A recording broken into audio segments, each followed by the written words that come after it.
Good evening, ladies and gentlemen, boys and girls, and welcome back to game number 2 of the C.Stack versus ForLove. We've gotten some more information about the C.Stack. They're really not even a Singaporean team. They are a true mix. They've got some players from all over Southeast Asia and one player, of course, from Australia. So, with that being said, they are playing against ForLove, the new Chinese squad. They've got a facelift. They now have King J playing for them. He looked good, yes, in the last game. The rest of the teamwork wasn't quite there. They're currently down 0-1 in this best of 3. The winner moves on to face Rising Stars, and the winner of that match will advance into phase number 3. But before anyone can get there, they got to take this series. It'll be an easier path from here for the C.Stack as they are one game away. ForLove going to start the draft off with the Nyx Assassin first pick. I'm LD, and I'm joined here by Lumi.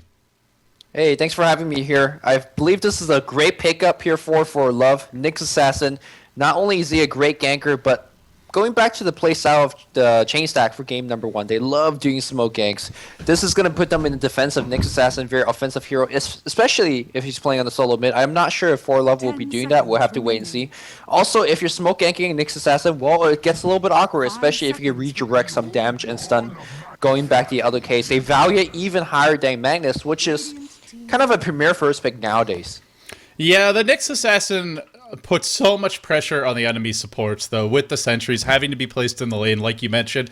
Magnus, a solo, but someone that can lose his lane to heroes like Queen of Pain or Templar Assassin, can be dominated in the laning stage, and not easily at that with Bottle Crow, but you can at least get a bit of a farming advantage versus him, whereas Nyx, if you don't go aggressive tri-lane, and he gets an early level 6, well, everybody's being terrorized, and they're being terrorized by a support hero, not even one of your solos. So we'll see where this Nyx goes. It always can be a solo mid, and if it does, not really a hero Magnus cares too much about, because he can just keep on spamming Shockwave, Bottle Crow, and the Monopern won't really make a big impact, so we'll see, but we imagine it's probably a support. They go back for a Rubik and an anti-mage, so ForLove, I'll draft the opening basically very level dependent. They need a lot of farm, a lot of levels, and they don't really want to clash too much at level 1. Nyx Assassin, not a strong level 1 support, although he gets much stronger later on, but we'll have to see. They got beat by anti-mage last game. They got anti-mage, and they said, not this time, C.Stack.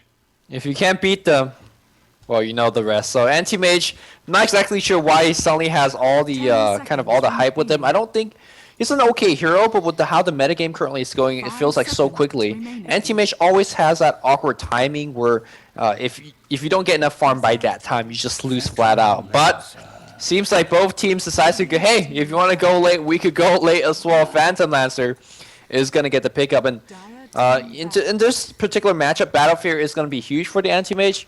With that said, Diffusal Blade also could render anti-mage monoliths, and he can't blink and stuff. To the guy in the chat, Virtue Dota, who keeps on saying, Luminous, lower your in-game mic volume by 25 to 30%. He already did that. He can't really lower it anymore because clearly it's not having an effect. So I do apologize. Dota 2 has a built-in auto-balancing feature. So if it's not working properly, that's really something that Valve should be looking to fix. Not anything we can troubleshoot on our end. We did our best, but sorry if you're having volume issues. It seems to be fine for everyone else so far. But anyway, back to the draft where Lina now getting the ban. The strong combo heroes to go with the Shadow Demon and a hero that can sort of slow down that push in the mid-game with her 2 AoE nukes from the anti-mage. They're turtling now. C.Stack, ForLove, they didn't want to get anti-mage. They might get Phantom Lancer now, especially with the Shadow Demon being on the side of C.Stack. They have the anti-illusion here. They also have the complement to the Phantom Lancer, and they have a lot of late game now.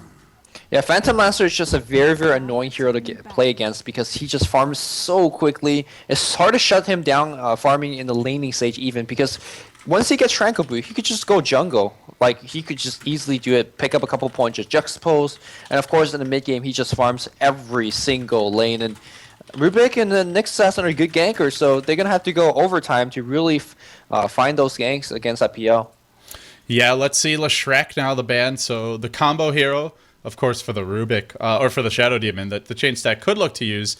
They're not going to be aggressive, most likely. Imagine with this Phantom Lancer Shadow Demon that the C.Stack is just going to want to play a pretty defensive tri-lane of their own. So I imagine we're going to see a very passive start to this game for both teams. A lot of stacking, a lot of pulling, maybe some smoke ganks towards mid, but as far as actual tri-lane on tri-lane action, something I doubt we're going to see from either team. Yeah, I mean, definitely not from the anti-mage team. Obviously, he's not exactly a good trialing hero, at least offensively. Of course, C.Stack, Phantom Lancer not pretty good at trialing if you have the actual mono region. Obviously, Keeper of Light is banned out here. So most likely, yeah, we're going to see those very, very boring tri-lane versus solo and then tri-lane versus solo matchup. In which case, we don't have any good, really off-lane heroes anymore. Bat Rider as well as Darkseer being banned out. I guess if you want to go for things like Windrunner, that's available as well. There's that Clock. Clock's going to be a decent hero. I'm not sure if either team's going to pick him up, though. Yeah, ForLove, they have Rubik, so in theory they have some big team fight, but realistically they're 5v5 in the mid game. Well, it comes down to how fat the anti-mage is, because in terms of abilities, they don't have the team fight that the Chain.Stack does, just with Magnus and then with Shadow Demon able to create either an army of anti-mages or an army of Phantom Lancers. We'll see. Both lineups good at turtling, both lineups good at finding some ganks, but haven't really revealed their full hand yet for ForLove, probably looking at 2 solos, unless we see that Nyx go mid. So what are the 2 solos going to be right now? That's the question. 3 have been banned, like you said. There's not a whole lot left. There's a Windrunner, there's a Puck, and I think the Puck might be a direction they go in because he's a hero that combos well with Anti-Mage. You could blink in, you can look to just basically silence the Magnus off the bat, burst him down. Late game, he can build that Hex, something that's absolutely essential for killing a hero like Phantom Lancer, and he's elusive. He's hard to bring down in the clashes, so you can get off multiple silences, multiple orbs. So I think maybe something like the Puck for ForLove, but we will have to wait and see. Yeah, another possibility is to actually move that Nyx Assassin to that solo row, or solo mid row, and then pick up another support. Again, definitely could go solo mid, and a lot of teams do prefer him to play him solo mid. LG Int, for example, a lot of the Southern East Asian team. Not exactly what kind of philosophy that ForLove is subscribing to, so we'll have to wait and see on that as well. There's also an Nature's Prophet, which would go well with both teams. ForLove, they have Nyx, so if you Prophet, Nyx, and Anti-Mage, you have 3 heroes that can show up out of anywhere. And the same for the Chain.Stack, having the Phantom Lancer and Prophet, a great split-pushing combo. So I think that's a hero that potentially we could see either team pick up. But for now, ForLove, they go with the Dragon Knight.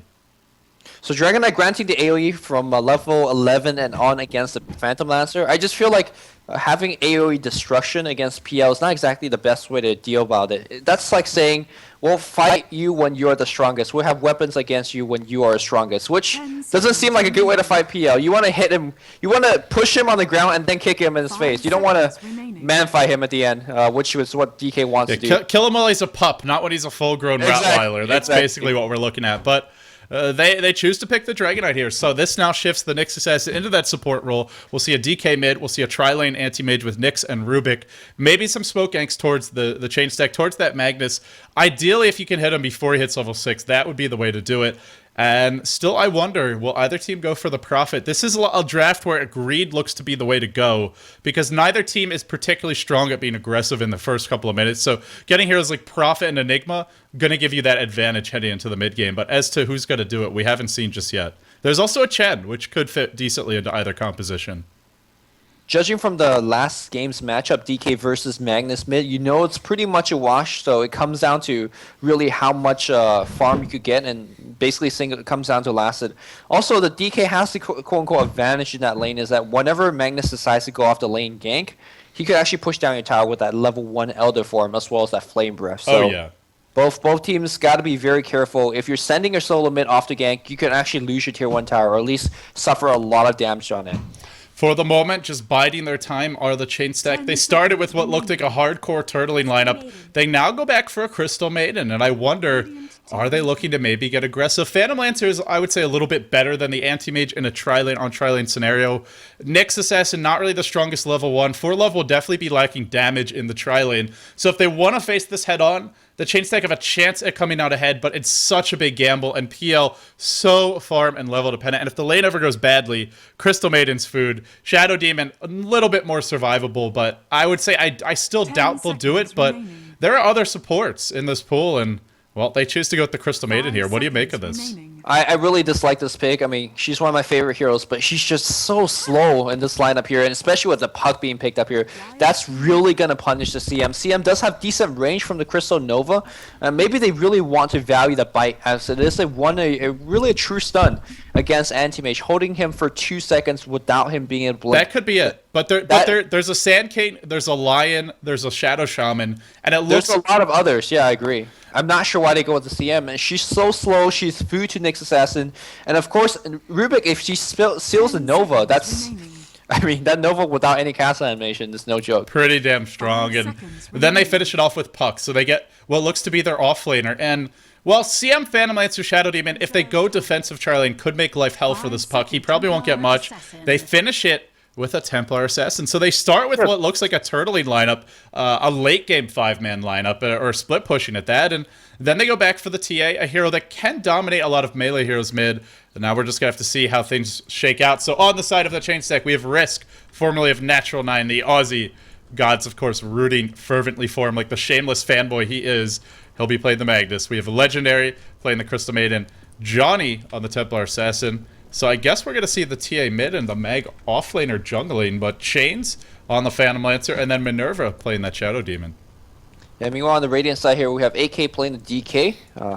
Zippo going to be playing the support Rubik. We have Hansi on the Nyx Assassin. We have you on Puck. And last but not least, King J on the Anti-Mage. There's a possibility that Dire just goes straight up offensive trialing. What do you think of that? Yeah, I mean, why else would you pick a CM? There are better supports if you want to play it safe. So I guess we have to assume it is an aggressive tri-lane, but now you're letting Puck into the lane. He's going to get a lot.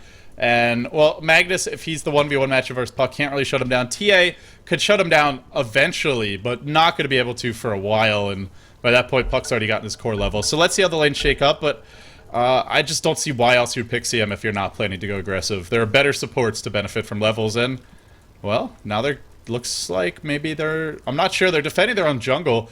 It looks like Templar Assassin rushing the bottle. Magnus being played by Risk. It does have the Stout Shield, so looks like a Mag probably going to be off lane, or at least soloing that safe lane.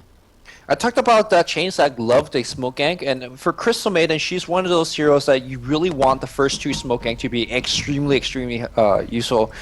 Or successful, sorry. And you can see that smoke already up on a Shadow Demon. This is a very, very powerful smoke gank, especially with the other heroes on the team, because you're going to be smoke ganking to either Magnus's lane or on Templar Assassin's lane. They definitely have some high burst damage to aid that smoke gank. That's very true. And it's actually...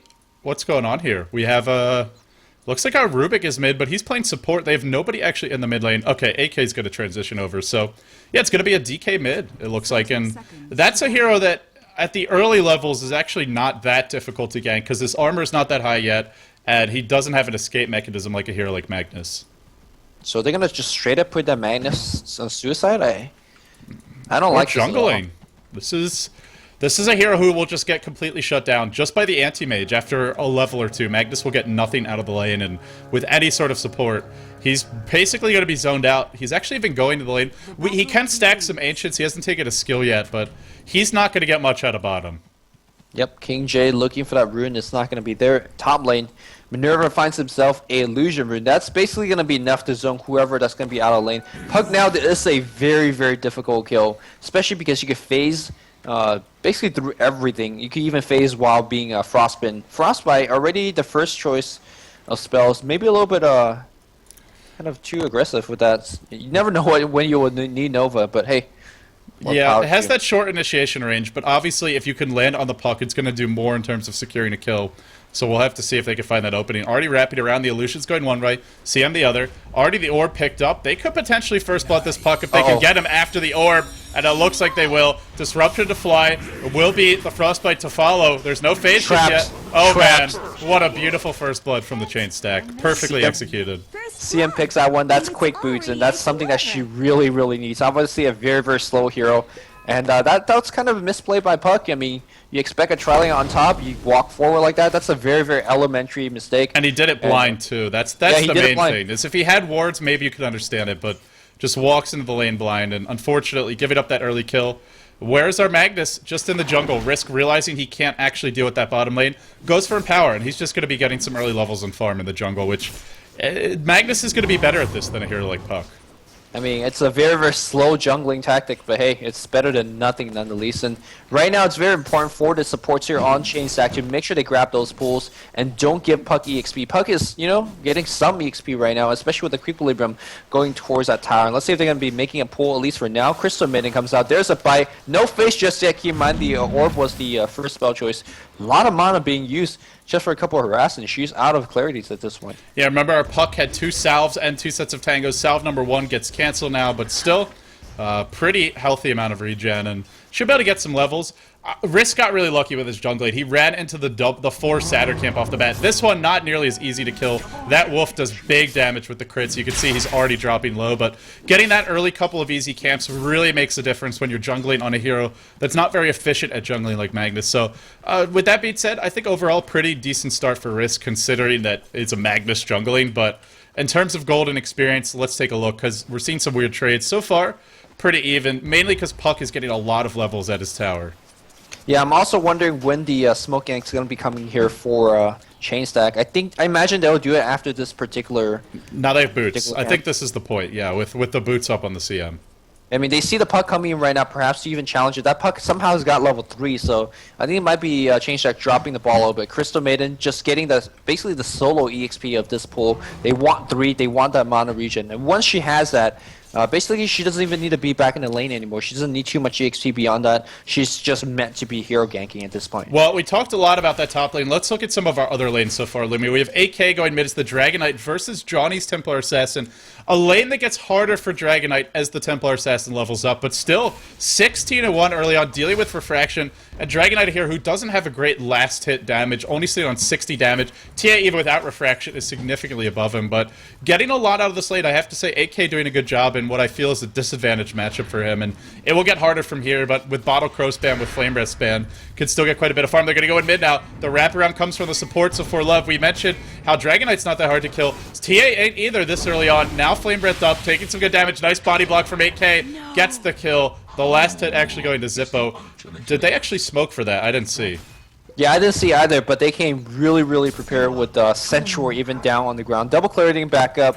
You expect a CM as well as a Shadow Demon to make that type of gank.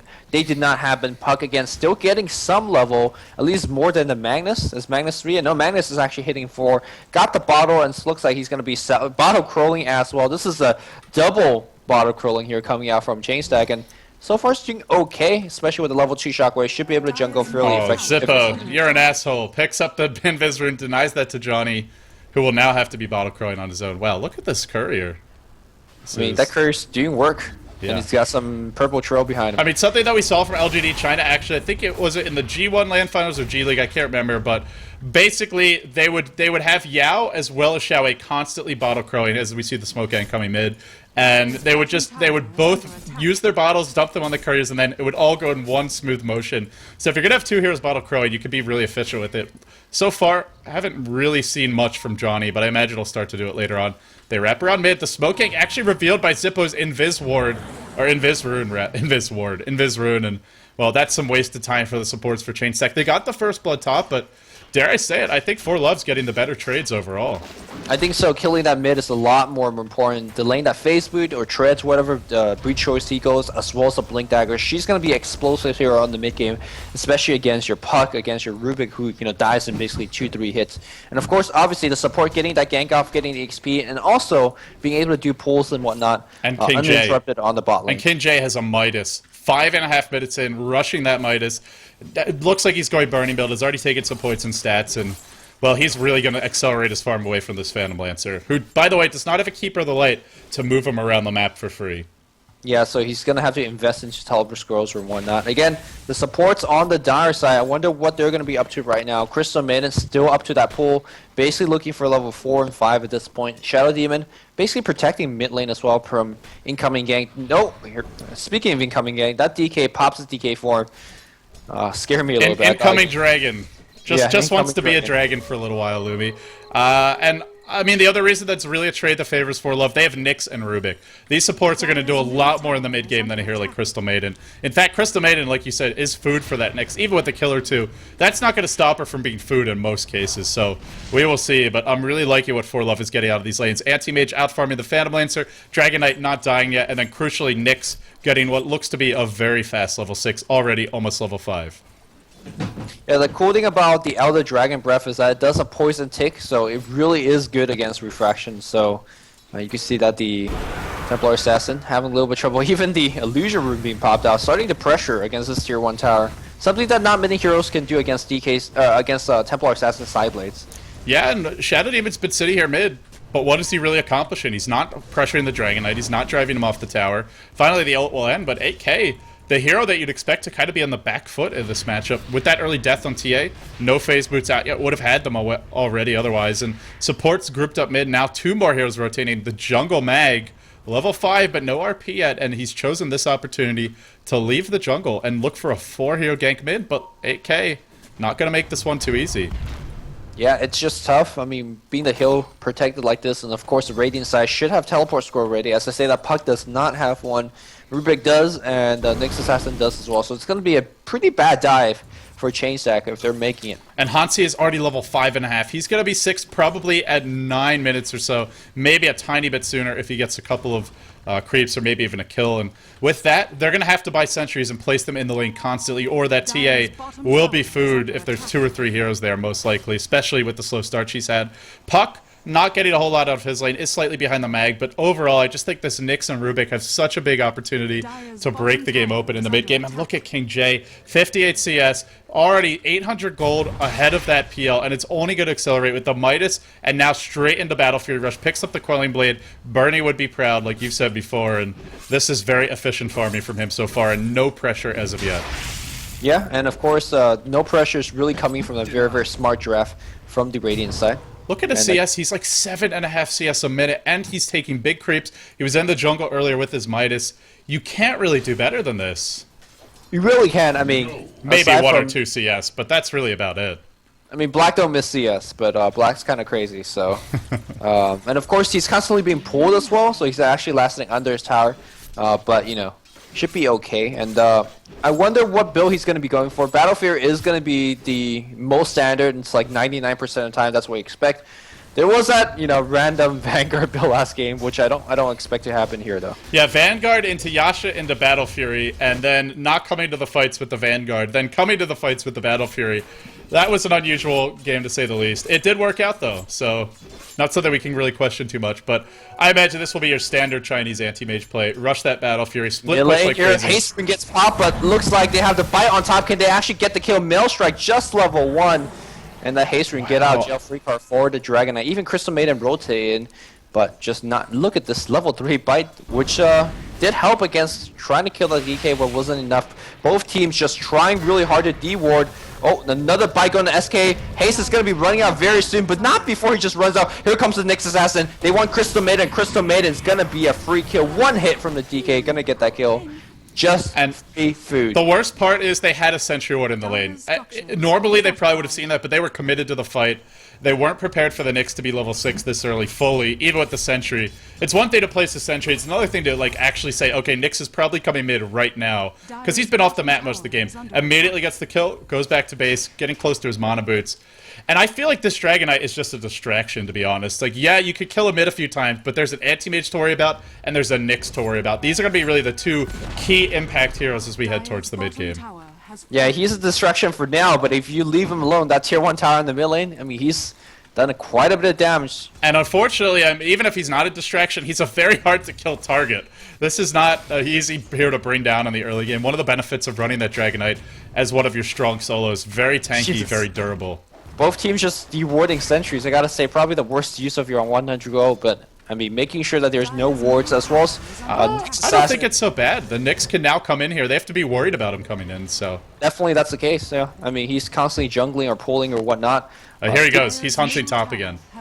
Well, do they have detection ready for chains? No, they need the silence here. They have the Dream Coil. Gonna start, Impale to follow, Orbing on in. Needs to drop the coil, gets the kill.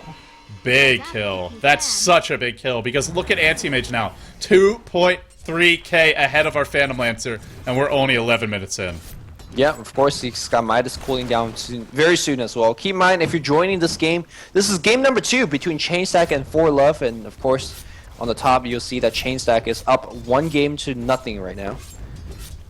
Wow. I don't know if they can catch up to this anti-mage. They're going to have... Because here's the issue, Lumi, is their lineup doesn't have a Nyx. They don't have a hero who's great at just finding that AM and killing him. Sure, you have Magnus, but without a Blink Dagger, you... Oh, top lane, trying to go in. Looks like they're going to catch out the Puck here. Disruption to start. They may find a kill on this Puck. Can orb away. Will do so. Phase Shift still available. Frostbitten in place. Easily brought down after that. Now the pause comes out. The disconnects to fly out as well. They're killing the Puck, they're trying to kill the Dragon Knight, but they ain't killing the Nyx, and they ain't killing the Anti-Mage, and I'm getting very worried for the chain stack. They're down 5k and 5k gold, 3k experience, but I honestly feel it's even worse than that because they don't have a way to actually kill the Anti-Mage once he gets to the mid-game. I mean, you talk about the lack of Nyx Assassin on chain stack. I think the Crystal Maiden pick was sort of trying to be that Nyx Assassin. Obviously, nowhere near the ganker and the hero that Nyx Assassin is, but having some very, very powerful lockdown and access to those lockdown right at level 2 is pretty much no joke. But that's true, again, but the issue those is... ganks never really worked. The thing is, Crystal Maiden is very squishy, and Frostbite doesn't have a great range either. So she runs in to try and Frostbite, she may well just die. I mean, just get blown up by a couple of nukes, which is, like, in theory, like you said, it's fantastic, but in practice, it seems they're not finding the openings. And if you don't find them now, later on, that Frostbite, he'll just mantle on out of it. He won't even care. It's looking tough right now for the chain stack, to say it mildly. Yeah, I mean, they need some smokes, and hopefully those ganks will go better than the ones that have tried so far. Again, multiple sentries being dropped, making sure, again, giving sight against that Nyx Assassin, which, on paper, yeah, sure, they are protecting the carries, but you got to keep in mind that it's a very, very big economic drain to these supports. I mean, they already don't have enough gold to work with and to start with. And this is the right thing. They have to put these sentries down, or their Phantom Lancer's food, but... guess what? ForLove supports don't have to. They're not worried about that Nyx. They'll see if they're coming with just standard observers. So, in the jungle, King J freely farming Hansi, ulted up, sitting in Vendetta, and actually not going onto the lane top. It seems he may know there's some sentries here. And, well, his Vendetta will wear off, so a bullet dodged. Mid lane here, Templar Assassin did lose that tower. I don't think it was denied or anything. And, of course, Dragon Knight, look at him, so tanky, 1442 HP. He's only level 9. Once he has a BKB, I think that his team could actually start pushing into this chain stack, as PL at this point not really farm. Same thing with the Templar Assassin. Does have 1400 HP or 1400 gold, and Risk, despite starting in the jungle, he's working on his dagger now. Man, he may be working on his dagger, but King J is sitting at 108 CS right now. He's got the perseverance. The only thing he hasn't been doing is microing his treads, but, I mean, pretty much pristine jungle farm, uncontested so far. Midas Battle Fury, at this rate, we could see it by, like, the 15, maybe 60-minute mark, and that is very scary. They're going to have to kill him, like, 3 or 4 times after that to keep him down. And it's going to be hard to kill him 3-4 times, because, I mean, your best disable against him is Frostbite, which comes in apparently melee range. They so have a Diffusal Blade on chains. I mean, they have some strong mid-game, but I don't see them taking this late with the kind of start that Anti-Mage and Dragon Knight have had. Well, I mean, there is that PL, so you can't ever count a PL, right? Yeah, but I feel like those games usually involve a Keeper of the Light. Well, Risk gonna get focused, and King J picks up a free kill. Mana burn into mana break attacks into ultimate. It's kind of not fair. Are we gonna see an RP this game? Interesting question I have to ask. Well, with all that mana, he may never get to use it mid lane. Oh, I don't know if they can get this kill. Refraction was stolen, but they are gonna purge. They are gonna Nova. In comes our Puck, and Crystal Maiden thrown into the pain train, into a Dragon Knight, into a true hero Dream Coil. Now Johnny on the run, just the phase boots up. He's getting close to his blink. What a bad time this would be to dive with that damage over time on him. Refraction doing nothing. He will fall as well. And Rubik with Refraction ain't no joke with those auto attacks. 140 per pop. Yeah, I mean, of course, it makes him a lot tankier as well. So very, very good steal him. Meanwhile, back in the top lane, PL still doing some work with the Diffusal Blade number 1's finish. I imagine it's going to be Yasha next, which you really speed up your jungle farm between camps and whatnot. Yeah, the attack speed is crucial. The move speed, very important as well. And you have just a higher overall chance to quickly create that illusion army because you're attacking more times per second, and so are your illusions. But I think we're going to see our Battle Fury coming out right now. Wow, even faster. I said around 15 minutes. He's going to have it at 1450. So King Jake continuing to impress. Now Battle Fury Midas, 125 CS. And oh, by the way, it's not like the rest of the team is struggling for farm. Our Puck has the Blink Dagger, now going to be delivered. So Anti-Mage, Battle Fury, Puck, Blink Dagger, Dragon Knight, BKB to come soon. Yikes. I don't know if I've seen a start this good for a team in quite some time. Yeah, and I definitely have not seen... Oh, back in the bot lane here, Disruption. We're going to see probably a bite. Decent focus here on Nyx Assassin. Nyx Assassin did not get off the Spike Carapace. But again, Crystal Maiden needs to do a lot of that. I mean, a lot of that to really help his team come back. You can only buy so many smokes. Something you talked about last game is, well, you can only buy a few. Start with those 3, and then you get 1 every 10 minutes after that. So they're going to be limited in terms of how many additional smokes they can use. Yep. How many do they actually have left right now? Like 2? The first one they bought quite early, and I imagine it's 2 right now. We're down, so 3 left. Only 2. Did they use 2 so far? I guess they've used 2. Yeah, they used 2, and well, there's only 2 in the shop right now. Oh, okay. I didn't know you could check that. Yeah, if you click on their team and then actually open their shop, it'll tell you. Okay, sounds good. But either way, we see the Blink Dagger up on Puck, level 9. Can really blow up this Crystal Maiden if he finds the openings. The worst part is, like, you can't... The Rubik's the easiest hero to kill in ForLove, right? But even he's not an easy kill because he's got Refraction right now. There's just... If you want to kill someone, you really do need 3 or 4 heroes, during which time Dragon Knight's farming one lane, Anti-Mage is farming another, and they're not just farming, they're pushing as well, and you have to go and defend that. I hate to sound so... I hate to make it sound so sad, but I don't really know how they come back into this game. They need like 5 or 6 just amazing kills in a row, and here comes a Wild Nyx. The Sentry War was there. The Impale will whiff. This could be the opening. The Spike Carapace can allow him to try and disengage. In comes the Lance. They will get the kill. A good start. Now our Puck jumping in. Is he going to commit? Now the RP catches 2. That's the fight they needed. They get 3. A triple for Risk. Boy, did they ever need that. That was so just what the doctor ordered, basically. Yeah, big win right there. That's going to put everybody a couple levels, try to threaten that tier 1, and Anti-Mage says, I don't really care, I'm going to start working on your tier 2. Also, you saw the Crystal Maiden dropping her ultimate. Generally not a very powerful ultimate, but when you have to set up from Risk, a big RP, then you walk in and you try to do as much damage and slow as possible. So, not that bad, not that bad. I think they still need more of that, though. I'm not convinced that's going to be enough. Our Anti-Mage almost has a Yasha, the Manta style. At this rate, we could see it like around the 21, 22-minute mark at the latest, maybe even a bit sooner. KingJ been pretty efficient so far, tangoing his way through the camps, blinking effectively from basically camp to camp, wasting as little time as possible, and no pressure on him just yet. Maybe once they have the Blink Dagger on the Mag TA and the RP cooled down, perhaps they can burst him down. But once he gets Manta style, it is going to get a whole lot more difficult, and well, he's already got the Yasha. He's not that far off of it. And the forgotten hero has been this Dragon Knight. He was not forgotten early game when they went to gank him like 10 times in a row, but, well, they've sort of forgot about him since, and now going on to Risk. There's your skewer, up onto the high ground, into a Phantom Lancer illusion. Calmly will pop that haste. This can be purged off, though, if they do it quickly. We'll purge it. No haste for you. Pops the BKB, but the damage is done, or maybe it's the damage the other way, as he mans up, kills off the Mag. The dust flies out, but Hansi looking to run away, and it looks like in the end, they're going to retreat. I don't know if they can chase this. Yeah, it looks like they will. Yeah, I mean, it's just not smart chasing like that, especially when the DK moving so fast that you don't know where the rest of the enemy team is. Anti-Mage got the Battle Fairies finished, got that Quelling Blade for a while now. Strength Press is up as well, so... Oh, Vlad's. Hardcore split push for him. I love this build. I love this music, too. I hate to talk over it. Yeah, so now we'll see the Manta style, but... I mean, if you just want to split push, this is the best build. If you just know you won't have to come to the fights, you'll never be low on HP, you'll never be low on mana, you can push the wave a bit faster by giving your creeps that additional armor, and, I mean, really just be as much of a nuisance as possible. And the build-up is actually pretty good, because nothing's that expensive.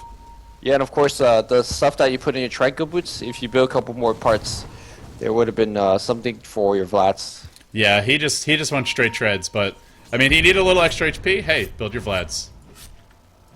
And just going to continue with the Burning build as well to start. He has maxed out Mana Burn since then, but if we actually add it up, he's taken a total of 4 points in stats, so that's an additional 8 strength and 8 agility, some extra armor, some extra HP, and now they smoke up. They're going to go on mid. There are no sentries ready. One will get dropped, but it's too late. Impale will fly out. Mana Burn actually disrupted at the perfect moment. Now the Blink it, the RP on a bunch, but the Mana Void is here, and that Spike Carapace, I think, kind of turned that engagement around a bit for them. Wow. That was a great RP, but just no damage to follow it up whatsoever. The C.Stack is just having a very difficult crisis right now. It seems like whoever's on the Radiant's been winning these games, and, well, ForLove winning this game so far. The other benefit to the Vlads, you can go Roche. You can actually solo this very quickly, and he's going to do just that, unless you get bashed a billion times in a row. But KingJ should be okay. So, gonna take this Roche. They already had a decent fight mid, and RP's on cooldown now. This is your opportunity to go either siege out that tier 2 mid or just split push in all the lanes and then go farm the enemy jungle. Midas off cooldown. He's going to have his Yasha up now in addition to that Vlad's. Things looking pretty good. Diffusal Blade 2 will be purchased. Drums, he went back for drums. He didn't actually rush the Yasha, wanted some additional HP, but this is going to delay his real late game presence. Now Risk, caught up by an Impale. Looks like the Roche not going to be stolen. KJ drops low, but will be okay. Traps deployed in the pit. They lift up this Templar Assassin. Maybe thinking about going on her. Anti-Mage does not want to jump in on that. King J says, no guys, we got what we came for. Let's just back off. Yeah, the Aegis, and obviously he needs to Midas some creeps, so getting out of the team fight as soon as he can. Looks like they actually want to turn back and fight this. Well, BK's dead. Blink Skewer catches out 8K. He was about 4 seconds away from popping that BKB. That's why he got picked off there. But still, I think they're fine with that trade. They get the Aegis. They lose their Dragon Knight, yes. But all things considered, not a bad trade for them. Definitely not a good trade at all. Right now, there's not much real estate damage. Only tier 1 tower went down on the top lane, as well as 2 on the bot for the Dire. And that could really explain the big gold difference. Wow, I say that there's a 7,500 gold lead, but there's a Blink Dagger up, and I think this Blink Dagger is really going to be the X factor in Sutters coming back, and especially if Chain gets the last of this tower. It could be big as well. Kenjay's going to find a wild CM, but she's going to Frostbite to start. The backup isn't there because at the tower they're diving Hansi. He'll get Blink RP. He's got Vendetta. He won't be able to get it off. He will drop too quickly. Now KJ comes in with no RP. He says, this is an opportunity for me to fight, but Phantom Lancer can actually bring KJ down fairly quickly here, especially when he gets disrupted. There's a Dream Coil Blink in, catches out 2, manning up on Minerva, who melts in a cloud of destruction, and now Ultra Legendary. No mana for that Mana Void. This Phantom Lancer doing work, but then he meets the big bad dragon with the BKB, and down he'll go. Legendary, helpless before the onslaught. Another blink forward, another death, and this burning build paying dividends. King J with the extra HP he needs, those extra points and stats, just will not die. In spite of what, I mean, Phantom Lancer's a hero that can kill Anti-Mage at this point, since he doesn't have Mancer Heart, but, well, Dragon Knight came in, cleaned up the illusions, and now they're looking at this tier 2 bottom. Yeah, Dragon Knight in both these games just showing you why this hero was picked quite a bit back in the beginnings of Dota 2. I mean, he's just so tanky, he does a lot of damage. And of course, the range form of Dragon Knight did really help out. They're playing him as a semi-ganker as well. Keep really looking for those kills when his teammates smoke behind him. And that's why he's having a big impact in this game. Another 2.5k in the gank. And what do you actually expect him to get it with this kind of gold? I would love to see either something like an Assault Caress to just help them break the base, or either that or go for, you know, sort of your armless, your armlet dataless, maybe a little bit of lifesteal. I think having that second source of significant damage is going to be really big, because Anti-Mage, yes, he has Battle Fury, but he can be kited much more easily in the fight. Since there's no BKB, they can lance him, they can purge him, they can disrupt him, and Crystal Maiden Frostbite him. The Dragon Knight is the hero who can just clean the illusions up, and then the Anti-Mage focuses on the backline here. So I would like to see him either get the Assault Curse, which gives you some damage and a lot of pushing power, or get something like the Armlet into the Daedalus, and maybe a Helm of the Dominator or Mask of Death along the way. We'll see what he goes for, though. They're feeling confident, and they're going to force the fight top, taking a tier 1 in the process. Yeah, Glyph is going to get forced out, but mostly waste of a Glyph. Dire looking for that trade. They're going to get a trade, imagine, although Glyph is available on the Radiant side. Immediate teleport to the tier 1 and the tier 2. So really, nothing really done. He's at 226 CS, our Anti-Mage. Oh, King J is going to rotate. There's a double damager in our Templar Assassin right now. She got it bottom. Now they're looking to jump in. They're going to find Hansi. The Buckler up on him. He ain't an easy kill anymore, and they actually have a gem. No gem on either team just yet. Meanwhile, a Wild Phantom Lancer illusion chasing you down, but in the jungle, the real action kicks off. Manta style complete. He almost had it earlier. Now it's done, and those illusions just going to work, driving the Shadow Demon back, while King J looking towards mid lane, looking to maybe force a fight here. I mean, King J is... he's playing like a boss this game. He is, but... I don't know, man. You don't know what? Don't like his name? Well, first of all, he's got to use that Midas on CD. I feel like when you have this item build, you got to be split pushing quite a bit. He's got the Aegis, he wants to use it, got to blink away. Oh my god, that mana burn is draining all of that. So I think it is time to back off after that happens. Lumi hasn't had his coffee. He's getting a little cranky. It's time for the flames to start coming out. Bashing King J, no problem. Throwing his fellow Chinese under the bus. Oh. I expect a lot more. He had a really good lone druid, so maybe I'm talking a little bit too much. But the Vlads is actually, I mean, that's the build, right? You go Vlads, you go Battle Fury, and you just lead the push with your allies, especially with the Midas on top.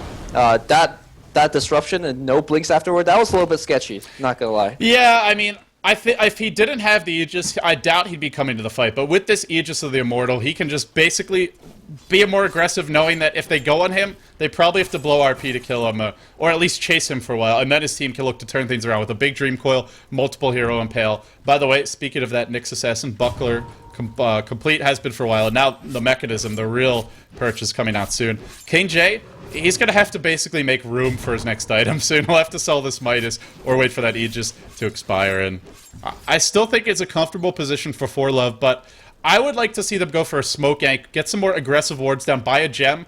I feel like they're giving the C.Stack a little too much room to maneuver right now, considering they have the big advantage, they have the Nyx Assassin, they should really be putting them more on the back foot. Yeah, Nyx Assassin's been spending a lot of time jungling usually to finish that mech, which is great and all, but I feel like he really needs to be that ganking force to keep shutting down the PL, making sure that TA doesn't get too much farm. I mean, TA's got Blink, Phase, and Yasuo, so the late game is not that unfavorable for the C-Stack either, although you're still dealing with Anti-Mage despite having a Phantom Lancer. You sound very depressed about that. Well, you said you wanted 3 90-minute games when this cast started, but now you're seeing what that might mean, and suddenly doesn't want those 90-minute games anymore. I mean, we have coffee here. That coffee, don't drink that. That's moldy. But we'll make some more for you after this game. BTS still don't have what it really takes to keep people awake. Yeah, like a coffee boy. Unfortunately, like I do things like casting sometimes and, you know, running a business. Well, what could I say? Sorry, Lumi. Entire ForLove team is actually really deep in the enemy jungle. They have a pretty deep ward as well. Those type of deep wards are very, very helpful for that Nyx Assassin. Nyx Assassin still looking for that mech gold, and he's gonna get it after one more neutral. Yeah, he's like, team, please? Please? Finally. Mech is coming. Buy it now, because you might not get those creeps for quite a while. I thought I heard a Shadow Blade, actually. Oh, no, it's just the Phantom Lancer doppelwalking. Okay. Yeah. Was gonna say, that would be a little strange. Looks like AK may have purchased something. In fact, coming out in the courier will be the Assault Caress. This is sort of the, I guess, the safer choice, basically. Just getting something that will help your anti-mage no matter what and keep you alive longer in the fights. He's getting close to 16, and this is a hero that can really deal well with the Phantom Lancer illusions because he not only has AoE, but it's ranged cleave. It's ranged splash damage, unlike the melee heroes who have to jump in, eat a lot of mana burn. So I'm not sure if how much these Phantom Lancer illusions are actually going to do right now. Yeah, in my opinion, Phantom Lancer is one of the stronger carry if he does not have to engage the enemy carry heads-on. If he engaged heads-on like that, you can see that he just only has to run. Are they really going to go on them? He's running around, really running around. They break the core, any detection so far. No detection coming up from Radiant side. Here comes the BKB DK working on the Templar Assassin. Where's the RP being dropped? Nothing just yet. Risk just staying very, very far back. This team fight is all over the place right now. Rubik dies. Looks like they want to keep fighting for a little bit more. Oh, they are going to get the Templar. Templar juking back and forth. Goes into Invis. Again, no detection. No detection, no gem. Not just for seeing these Invis heroes, but also for just pushing and making sure they don't have wards, which right now they've got a great hill ward up. They see almost everything in their jungle. A nice fight for the C-Stack, but you really have to say, for ForLove, you've had plenty of time to farm on your supports. I would like to see a gem.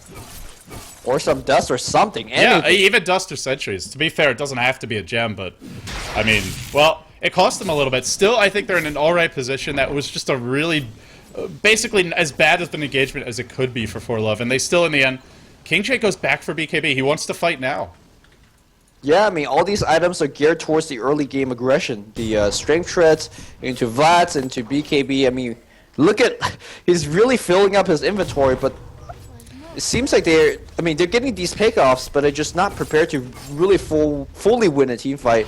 And they don't have too much time. Those PL illusions, the anti-mage can't really even go up to fight because he just loses all his mana way too quickly. Yeah, I mean, that's the issue, is they don't have a hero like Keeper of the Light who can give them a bunch of mana. They finally pick up the gem on the puck now after that engagement, so money to make sure they have some dewarding potential, that they can actually spot out this pesky Phantom Lancer. They learned their lesson the hard way. I imagine we'll see King J. Butterfly will be the next choice, and once he has that, they're going to just look to end the game, because sure, you can sell some items, go later, but you're giving PL so much time to farm if you do that. You're giving Chains just a big opportunity to carry his team like he did in game number 1. I mean, game number 1, he was killing a lot of people too. This time he just killing quite a bit of creeps. Many ways to carry, Lumi. Many ways to carry. There are many ways to carry. Anti-Mage up to another 2.7k go in the bank. I wonder what this really the next item choice is. It's got to be Butterfly. I feel like because when you go BKB, the Butterfly is the item that's going to help you kill the fastest during that BKB, and he actually buys a pair of Observers for his team. Well, too much money to hold in his hands. I guess it kind of makes sense. He's going to be pretty much max soon. Like, he could start selling items like we discussed, but that just gives PL time to farm.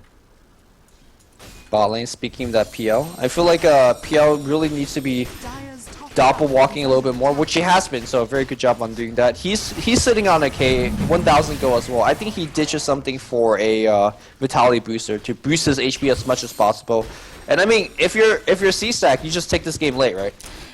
You're not going to win now, unless ForLove really overextends. You're much better off turtling, fighting for that big RP, fighting for the one-button GG combo, and let Anti-Mage basically, you know, tire himself out, farming all these creeps, maxing out his inventory. Then what's he going to do? He's got to come and fight you.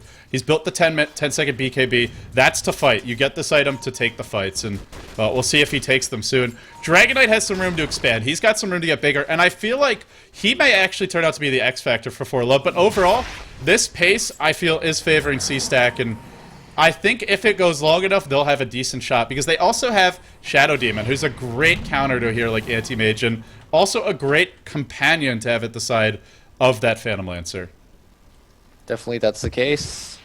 PL Legion's being sent to scout things out.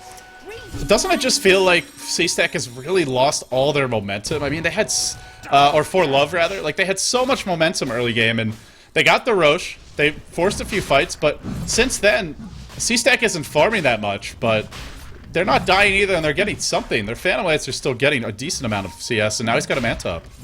I mean, C.Stack is definitely farming, but like, if you look at the net worth for King J, it's like absolutely hilarious. Oh, Nyx Assassin runs into these ties. They're gonna focus on the Shadow Demon. Shadow Demon, nice silence to actually start a team fight, but two-man RP. Can he actually? Oh, Stolen. He's got the RP back. There's a three-man RP. DK's going to work. King J's coming to work here as well. Crystal made it just food, and there's that team wipe. Oh my goodness. Yeah. It's okay. Chain's got this. Just got to TP home. Start spamming those lances, brother. You can do it.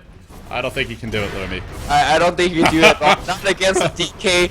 Level 3 Dragon Breath. There's a lance. Oh, that gets melted so very quickly. Again, PL's strength comes in the fact that he doesn't actually have to take on a heads-up team fight and just out-attrition you by pushing towers, by working on your creep wave and whatnot. If you force him to take on a heads-on team fight this early in the game without Heart, Butterfly, and all his items, he just loses. And I think that's really the reasoning behind the early BKB, the early Vlads, force PL to take you a fight. You're stronger, and then you win that fight. Yeah, I thought ForLove was getting a little complacent, but then they just deliver a massive team fight. The stolen RP, Zippo really deserves credit for that one, because they were probably going to win that fight anyway, but he made sure they won it with a punctuation mark, an exclamation point, and now they're looking for the final, or the second lane of Rax. Probably going to be 3 soon. Risk, Skewers in our anti-mage. King J says, fine, I'll BKB, I'll go to work on everyone. I can't find a target I like, but I'm going to kill off whoever the hell I can. Now jumping onto Johnny. There's your Dragon Tail stun, and they're going to back off, looking for that second lane of completed Rax. The BKBs are down. RP still not off cooldown, but will be soon. And King J, has he just gonna die here? Blinking for the puck. Silence catches too. Will he turn around and fight? I think he's got his Manta style ready to go. He does. He'll just blink away. The Lance will follow him. Could Manta, but not doing so yet. Now he'll Manta. RP, 7 seconds to go, and he'll blink away just in the nick of time. They got 2 lanes of Rex off of that fight. Well, they see Dragon Knight perhaps. Oh, blink into into getting stunned. Nova's gonna hit, and man, that creep is blocking the heck out of him. Yo, what you doing, creep? Hating on Risk right now. Well, I mean, the game's not over yet. You have Phantom Lancer. 2 lanes of creep is down, but it's a lot closer to being over, though. You're down 2 lanes, and you actually C.Stack doesn't have good counter push. They have Mag, who's okay, TA, who's okay, and Phantom Lancer's okay. They don't have a Keeper of the Light. They don't have a twin-headed dragon. Their counter push is not amazing. It really isn't. And now the fact that you have to defend 2 waves of big creeps, and then you still have to pay attention to the top lane, especially with, again, Rubik being, he's got that RP. He's got a 4 staff on top now, too, so. Uh-oh. And also they have the Butterfly and King J. This is This is as big as King J gets unless this game goes 70, 80 minutes. He starts selling, well, 50, 60 minutes. It starts selling items and buying other ones. But this is your, I want to be as strong as possible at 35 minutes and end the game build, like you were saying. And he's going to end Shadow Demon's life at least. A big blink in, instant assassination, BKB coming soon for the puck, and they're looking for that final 8 of racks. RP is being played around with by Risk. I think C.Stack know the end is coming. I mean, this game, I mean, it was fairly close early, and then it kind of just flew open. That team fight in the mid lane really showcased Rubik's power, especially his matchup against Magnus. And it's really what we they're gonna find out. They're gonna catch out Hansi here, but pops the spike carapace. Now they're gonna jump in on that poor Crystal Maiden. Monovoid will be thrown out. RP very strong, but King J not caught it, dishing and delivering. And by the way, 8K not taking any damage. In fact, only the poor Nyx assassin will die. Had they all just lived through an amazing RP, that's how tanky they are. That's how far ahead they are. Now they're blinking forward, looking for more kills. King J finding them as well. Easy cleanup action for him. Chains on the run, still fighting this army of Phantom Lancer illusions, and now looking for more, looking for vengeance. Once that Phantom Lancer, I'm the king of carries. I am anti-fun. Hear me roar. And Johnny to fall next. This is the end. The C.Stack, they just got anti-maged. Well, seems like Anti-Mage wins games. 10-0 and 8, 10 CS a minute, 2 Roches, or sorry, the 1 Roche. I mean, Battle Fury Midas rush from King J. The farming pretty much perfect. The decision making very solid. One mistake mid where he probably should have blinked away sooner. I gotta say, King J is looking strong in this one position for ForLove. He really is. I mean, 2 games in a row. Absolutely impeccable. Again, we talked about game 1. Not only was he farming himself, he was creating space for his allies to farm in a very, very defensive game. This one, recognizing what item to get, going for a very offensive build, taking his team into early game team fight. Versatility in your carry player is what King J is providing, so I'm very impressed. Lumi, we're gonna go to a game number 3 here, our first one on the day. Who's your money on? Wake up! King J and ForLove.